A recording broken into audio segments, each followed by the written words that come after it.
How you doing, Rob? Yeah, not too bad, not too bad.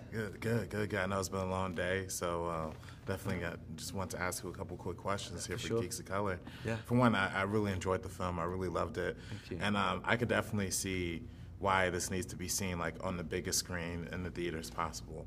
Mm-hmm. For you as a director, especially as like a young director, getting to see your movie getting upgraded from originally being a Hulu original to being in theaters. What was that feeling like when you got that call and got that?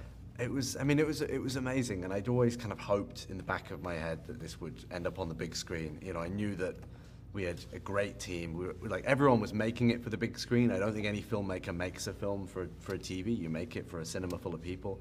And I knew that the Boogeyman with Stephen King's name floating above it, there was a good chance that if we did a good job with this movie, it might get bumped up, just like Smile, just like Barbarian. There's been a kind of trend of this happening with horror movies. So it was great, and I'm so happy that people are going to get to watch this movie as it was intended with a crowd of people.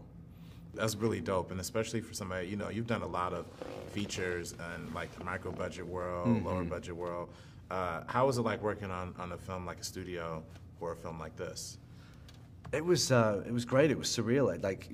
With all the low budget stuff that I've done before, we've always come at it in this way of like, well, what can we get for free? Whose house can we shoot in? What scares can we pull off for no money? Whereas on this one, we had the resources that I could plan everything in advance. I storyboarded the whole movie, and then we were able to do things like build the sets for the movie based on my storyboard. So everything was designed to be exactly as I had it in my head, and which is something that I've never got to do before, and it just gave me that level of control to be able to pull off these bigger set pieces and play in the realm of CG creatures and all that fun stuff. And there was a lot of fun stuff all throughout the movie. We're Geeks of Color here, and I definitely got to shout out that PS5 sequence. Oh, yeah. When the young girl is playing, my daughter's playing PlayStation 5. Do you have a favorite video game or? The Last of Us, both Last of Us. Okay, games. both of them. Okay, Yeah, so how'd you feel about the TV show? I liked the TV show. I thought they did a good job. I was so ready to. There's so many ways that could have gone wrong, and I was really, really pleased that they managed to pull it off. Word, I love it. So I could see a little bit. I really see a little bit of the Last of Us influence in this movie, especially with the darkness and being entrenched in that darkness and the quiet. And also some of the stealth set pieces in that game. You talk about the video game sequence. Like, I wanted that to feel like a kind of hide and seek sequence, and there's so many great sequences in the Last of Us games where you're having to creep around, or there's something stalking you, like one of the clickers. And so I was always, Eli Bourne, who shot the movie, is a big gamer as well. He's a big Last of Us fan, so he was sending me game references, and we were talking about moments from The Last of Us as being things to call on in the way the movie looked. That's amazing. And I loved seeing the influences, just the style of the film just felt very unique and all around. Are there any kind of Stephen King, we're all Stephen King fans here. Yeah. Do you have a favorite Stephen King movie or story in particular? I think my favorite movie is Carrie, which I would have said The Shining until a couple of weeks ago, but I watched Carrie again on the big screen a couple of weeks ago, and it just blew my mind. Like, I remembered it being good. I didn't remember it being that good. It's so funny, it's so scary, it's so well done, it's so stylish.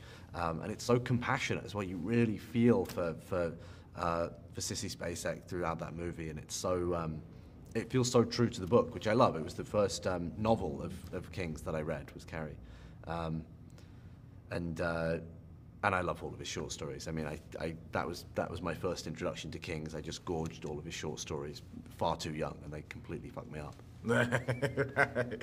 And yeah, I'm glad you can kind of see the inherited Stephen King properties, just kind of taken into the richness of this film.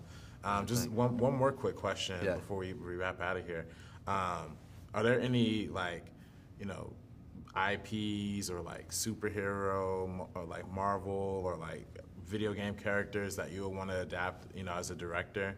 I see you kind of have is that Mortal Kombat or? This is Army of Darkness. Army of Darkness. Dead. Oh, okay, Evil Dead. Okay, I'd love to play in this world. Evil Dead is a huge influence, and I'd love, there are other King stories as well that I'd like to do, you know. There's other short stories I'd love to adapt, and a couple of great video games. What's the one, BioShock I was playing recently. I'm like, it's amazing nobody's made this. I mean, I'm sure somebody's already like this close to getting it made, but I've got a big long bucket list of horror properties I want to do. I'm not so keen on. I don't think I'm the guy to go and do a Marvel movie.